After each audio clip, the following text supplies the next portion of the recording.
Greetings everyone, my name is KS Deepak and I welcome you all in the Shield IS episode of the Hindus News Analysis. So चलिए देखते हैं कौन से articles that we discussing today. So the first article is on the DNA test. So यहाँ पर बात करेंगे DNA test क्या है, कैसे हम लोग DNA test के थ्रू पेरेंट्स को पता करवा सकते हैं, एज वेल एज क्या कोई रेगुलेशन है, रेगुलेट करने के लिए क्या कोई लेजिस्लेशन है, अगर कोई लेजिस्लेशन है तो क्या क्या प्रोविजंस है, that also will be seeing in our first article. The second one is regarding the presidential form of government. So यहाँ पर प्रेसिडेंशियल फॉर्म ऑफ गवर्नमेंट को देखेंगे in comparison with the prime minister form of government. क्यों हम लोग ने prime minister form of government choose किया है, क्यों प्रेसिडेंशियल फॉर्म ऑफ गवर्नमेंट नहीं चूज किया, क्या क्या एडवांटेजेस है प्रेसिडेंशियल फॉर्म में, क्या क्या फ्लॉज है प्रेसिडेंशियल फॉर्म में, that will be seeing in our second article. The third article is regarding the Election Commission as well as the 2 days international conference of the Election Commission. So यहाँ पर first बात करेंगे election commission क्या है, उनके roles क्या हैं, उनके रेस्पॉन्सिबिलिटीज़ क्या है, एज वेल एज ये जो इंटरनेशनल कॉन्फ्रेंस है इसमें मेंशन है there are the election management bodies जो कि इस कॉन्फ्रेंस में बैठेंगे. सो ये जो इलेक्शन मैनेजमेंट बॉडीज़ हैं वो बॉडीज़ का मतलब क्या है, किस बॉडीज़ को आप मेंशन करते हो एज EMBs. सो वो देखेंगे इन आवर थर्ड आर्टिकल.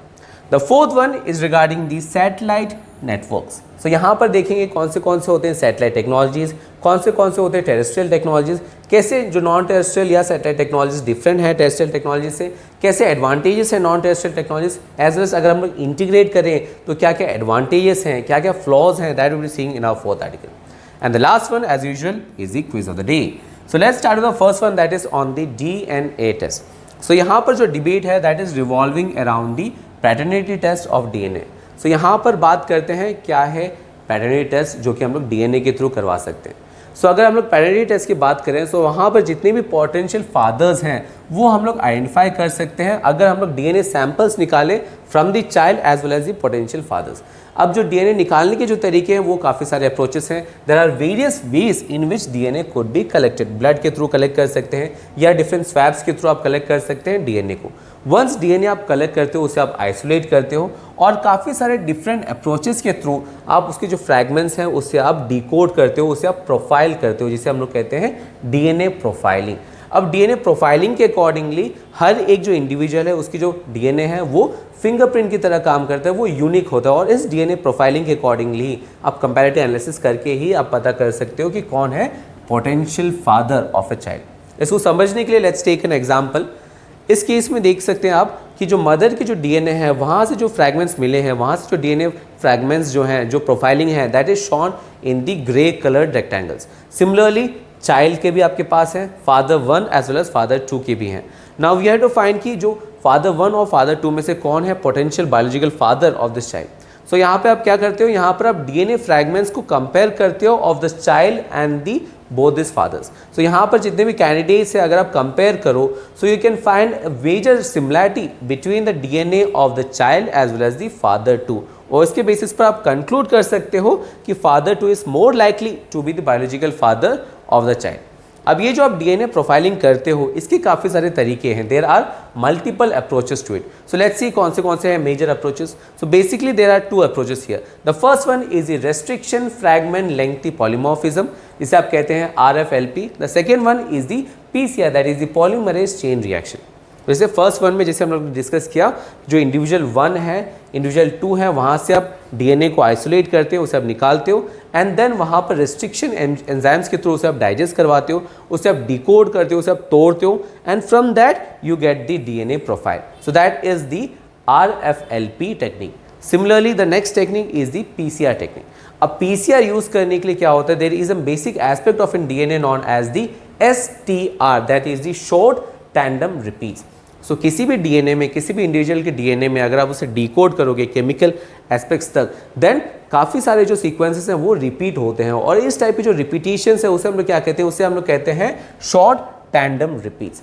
अब यहाँ पर PCR में क्या करते हैं, ये जो शॉर्ट टैंडम रिपीट्स हैं उसे आप सेग्रीगेट करते हो, उसे आप कट करते हो एंड देन आप उसे एम्पलीफाई करते हो and this is how you get the DNA profile using the PCR method. So these are the major processes or the approaches through which DNA profiling could be made. और इसके basis पर आप क्या कर सकते हैं, आप किसी पर्सन के प्रोफाइलिंग और जो पैटर्निटी है वो आप पता कर सकते हो एज वेल एज क्राइम्स में जो विक्टिम्स हैं, विक्टिम से जो DNA पा सकते हो वहाँ से निकाल के आप कल्प्रिट्स को भी फाइंड कर सकते हो. So that is something that you need to understand. With that अब बात करते हैं कौन से हैं legislations using the regarding the usage of the DNA. So अगर यूसेज ऑफ डीएनए के रिगार्डिंग लेजिस्लेशन की बात करें तो the basic legislation here is DNA technology use and application regulation bill of 2019। अब ये जो रेगुलेशन बिल है इसमें काफ़ी सारे फ्लॉज हैं, काफ़ी सारे इश्यूज हैं। So let's see the major issues revolving around this bill. The first issue here is regarding the violation of right to privacy, क्योंकि यहाँ पर जो डीएनए प्रोफाइलिंग के थ्रू आप काफ़ी सारे इन्फॉर्मेशन निकाल सकते हो और अगर आप ना चाहें तब भी आपसे काफ़ी सारे इन्फॉर्मेशन निकाल सकते हैं। So again it is countering और it is compromising the privacy of the individuals and the right to privacy we all know that it is the fundamental right, so it violates the fundamental rights, that is the first aspect here. Second issue here is that it complicates criminal investigations. जहाँ पर भी अगर आपको crime scene में अगर DNA investigation करना है, DNA test करना है, then you have to isolate that area. वहाँ पर काफ़ी सारे एक्सपर्टीज़ की ज़रूरत है। जो क्राइम सीन है उसको आपको प्रॉपर्ली आइसोलेट करना है। वहाँ पर जो भी पोटेंशियल पर्सनल्स हैं वहाँ पर आपको ट्रेन करना है, उनको पॉलिसिंग के मेथड्स बताने हैं, उनको एटिक्वेट्स बताते हैं, then only you can use this test. अगर ये सब एक्सपर्टीज़ के बावजूद ही, इसके बिना ही अगर आप इन पर्सनैलिटीज़ को जो कि ट्रेन नहीं है डील करने के लिए, वहाँ पर आप इन लोगों को लाते हो, then it would be just complicating the criminal investigations. और ये जो ट्रेनिंग है that is not there in our police. Second aspect here is the issues of biological surveillance, क्योंकि यहाँ पर जो डीएनए फुटप्रिंट्स है जो कि आपको क्राइम सीन में मिलते हैं, तो वहाँ पर ये ज़रूरत नहीं है कि सिर्फ और सिर्फ विक्टिम और कल्प्रिट के डीएनए फुटप्रिंट्स हो सकता है कि किसी और पर्सनैलिटी जो कि वहाँ से गुजरे हो या कोई और अनरिलेटेड पर्सनैलिटी के डीएनए भी आपको वहाँ पर मिल जाए। तो यहाँ पर they can lead to state sanction biological surveillance and that is another issue. The next issue here is that we are having inadequate supporting infrastructure. हमारे पास एक्सपर्टीज तो कम है ही, एक्सपीरियंस कम है, एट द सेम टाइम हमारे पास infrastructure भी नहीं है कि हम लोग उस डीएनए को फ्रैगमेंट जो कर रहे हैं हम लोग प्रिजर्व कर रहे हैं। So that is another issue, क्योंकि ये जो इंफ्रास्ट्रक्चर है that is capital intensive and most of our researchers are under funded. Another issue here is that it affects the marginalised sections, क्योंकि यहाँ पर जो हम लोग की जो इंडियन क्रिमिनल सिस्टम है it is already having various issues related to the victim and the accused when the victim and accused are from the marginalized section। अगर आप विक्टिम और एक्यूज marginalized सेक्शन से हैं तो उनको वैसे ही काफ़ी सारे इश्यूज होते हैं, जो लीगल एड्स होते हैं उनको वैसे ही पता नहीं होता है। अगर हम लोग कॉम्प्लिकेटेड और सोफिस्टिकेटेड टेक्नोलॉजीज यूज़ करें as DNA technology, then in that case उन जैसे जो marginalized सेक्शन है जिनके पास नॉलेज नहीं है, जिनके पास लिटरेसी नहीं है, वहाँ पर उनको लीगल एड प्रोवाइड करवाना that would be more complicated in the nature. That is the next issue here. The last issue here is the misuse. यहाँ पर हम लोग मिसयूज भी कर सकते हैं। So these are the major challenges revolving the legislation related to the DNA technology. With that now let's move to our next aspect that is on the presidential form of government. अब यहाँ पर जो comment आ रहे हैं from the chief minister of West Bengal, यहाँ पर comment को समझने के लिए वी नीड टू अंडरस्टैंड कि कैसे presidential form of government parliamentary form of government से अलग हैं। So let's see that. So basically दो फॉर्म ऑफ गवर्नमेंट है। There is this parliamentary form of government जो कि इंडिया निभाता है, whereas we are having presidential form of government also जो कि यूएसए जैसे कंट्रीज निभाते हैं। सो लेट्स सी कि क्या डिफरेंसेस है। Let's start with the parliamentary form of government. Parliamentary form of government the basic feature is that यहाँ पर दो एग्जीक्यूटिव्स होते हैं। फॉर एग्जाम्पल इंडिया की बात करें, इंडिया में we are having an president also and the prime minister also. जो प्रेसिडेंट है they are the nominal representatives, nominal head of the state, and जो प्राइम मिनिस्टर हैं they are the real executive, the real head of the state. So यहाँ पर there is a nominal head also, there is a real head also. That is the first issue here, first point here.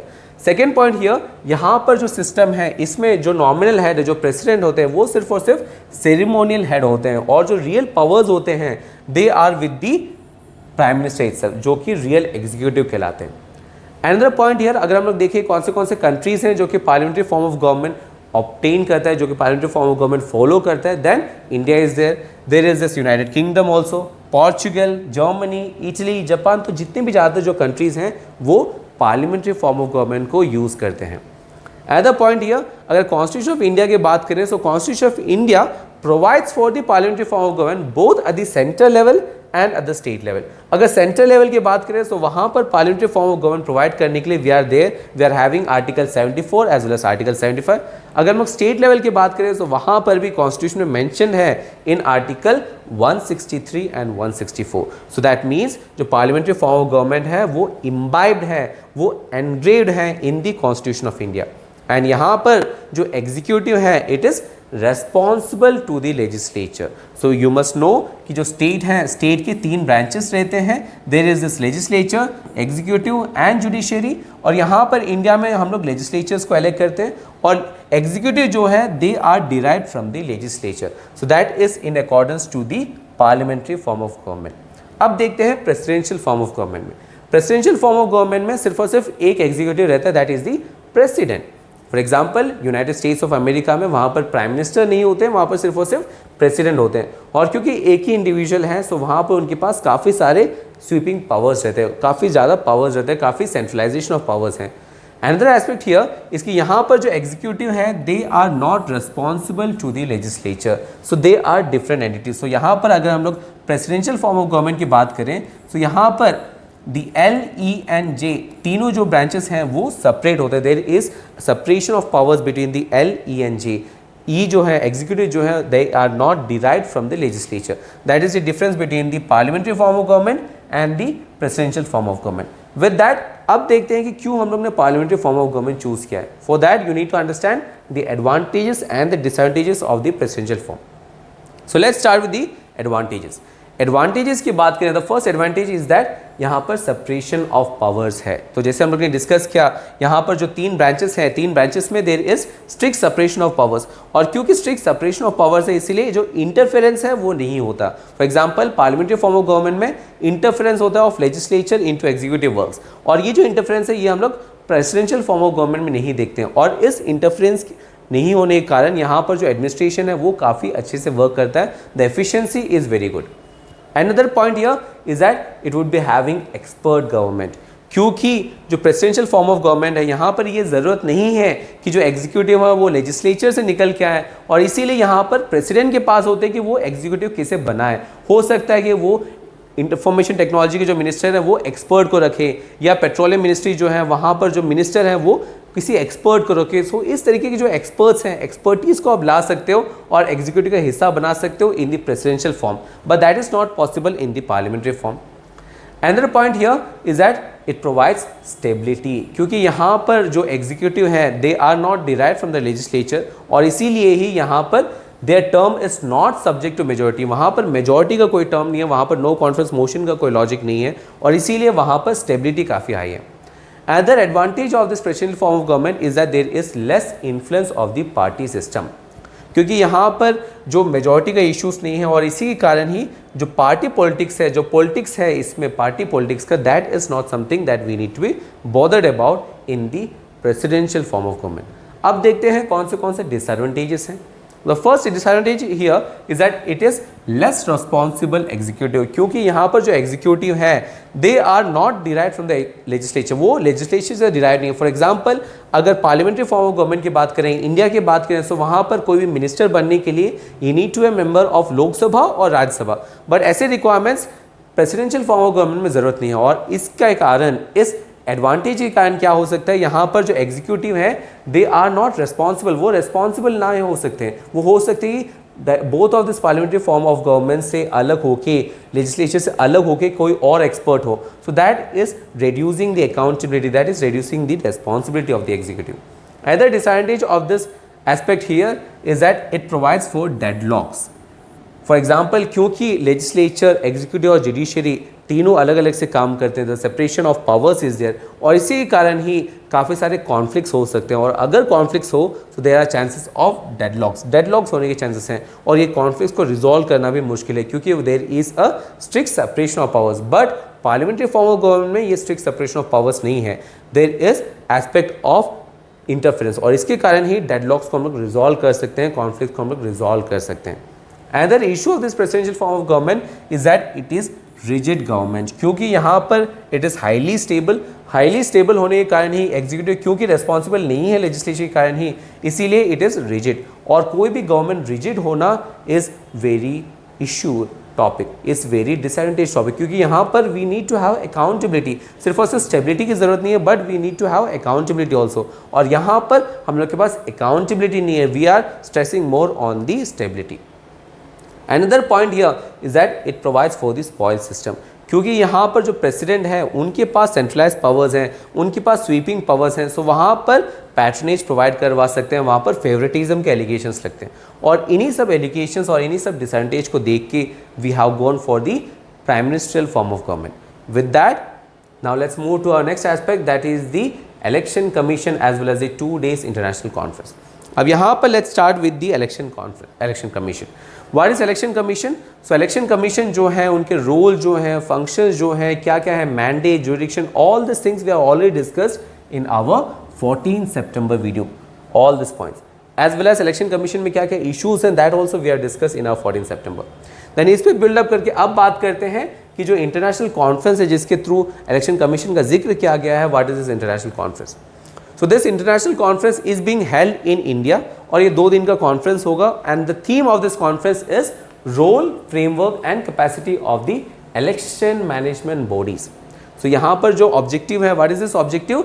It is part of the summit for democracy, और यहाँ पर objective ये है कि जो election है, election में जो भी नॉलेज है, जो भी इंटीग्रिटी है, जो एक्सपर्टीज है, जो एक्सपीरियंसेस है, वो आप दुनिया के साथ शेयर कर पाओ, और इसीलिए the election management bodies are coming in for a 2-day conference. अब यहाँ पर बात ये है, the question here is कि election management bodies कौन होते हैं. So let's see what are the election management bodies. So election management bodies are bodies और organizations जो कि election को oversee करते हैं, जो कि election की जो conduct है या जो direct democracy है उसे oversee करते हैं. फॉर एग्जाम्पल अगर इंडिया की बात करें, सो इंडिया में the election commission of India is the election management body. Similarly different countries में डिफरेंट बॉडीज है जो कि वहाँ पर इलेक्शन को ओवरसी करते हैं. सो द व्यूज और the functions of election management body is very diverging, is very diverse in nature, but कुछ एसेंशियल फीचर्स होते हैं जो कि क्रूशियल होते हैं, जो कि सिने क्वा नॉन होते हैं इलेक्शन मैनेजमेंट बॉडीज के. सो let's see the essential features of the EMBs. So the first feature here is that they determine who is eligible to vote. वो डिटरमाइन करते हैं कि कौन वोट करने के एलिजिबल है कि नहीं. सेकेंड, वो काउंट करते हैं वोट को. थर्ड, वो टैबलेट करते हैं वोट को. वो पोलिंग कंडक्ट करवाते हैं, एज वेल एज जो नॉमिनेशन आपको रिसीव हो रहे हैं ऑन द इलेक्टोरल पार्टिसिपेंट्स उसे भी वो रिसीव करते हैं और वैलिडेट करते हैं. So these are the essential features और the elements of the election management bodies. और जो बॉडीज जो कि ये फंक्शंस को ओवरसी करते हैं अलॉन्ग विद अदर फंक्शंस, उन बॉडीज को हम लोग क्या कहते हैं? EMBs. और इन्हीं बॉडीज का कॉन्फ्रेंस है known as the international conference on role, framework and capacity of the EMBs. With that now let's move to our next aspect, that is on the OneWeb satellite technology. अब यहाँ पर ये जो technology है it is very important, और इसीलिए we have already discuss this topic in great details in our 27 जुलाई video, जहाँ पर वी हैव डिस्कस कि कैसे टेरेस्ट्रियल जो टेक्नोलॉजीज़ हैं वो नॉन टेरेस्ट्रियल टेक्नोलॉजी से अलग हैं, क्या एडवांटेजेस हैं नॉन टेरेस्ट्रियल टेक्नोलॉजीज़ के in comparison to the terrestrial technologies, as well as अगर हम लोग इंटीग्रेट करें टेरेस्ट्रियल को नॉन टेरेस्ट्रियल के साथ, सो क्या क्या एडवांटेजेस हैं एंड क्या क्या इश्यूज हो सकते हैं इस सिस्टम के, that we have discuss in our 27 जुलाई video itself. So this critical understanding of this topic is very important and we have already discussed it in the 27 July video. So please refer to the video to have a very good understanding of this topic. With that, now let's see the quiz of the day. The first question is regarding the right to vote. यहाँ पर पूछा गया है कि right to vote कौन सा right है. Please write item with this one. The second one is regarding the Election Commission of India. Very simple, straightforward questions, and both these questions are previous year questions. So in questions को attempt करें, और इन questions के answers हैं along with the explanations would be provided to you in the form of PDF, जिसका जो link है वो आपको वीडियो के डिस्क्रिप्शन में मिल जाएगा. एज वेल एज जो PPT है जिसके ऊपर हम लोग एनालिसिस किया, that also in the form of PDF, you would get a link in the videos description itself. So I hope today's analysis was beneficial for you guys. Be working hard for you guys at the same time. Work hard, study hard, but most importantly stay safe. We'll be doing the same for you guys. See you tomorrow.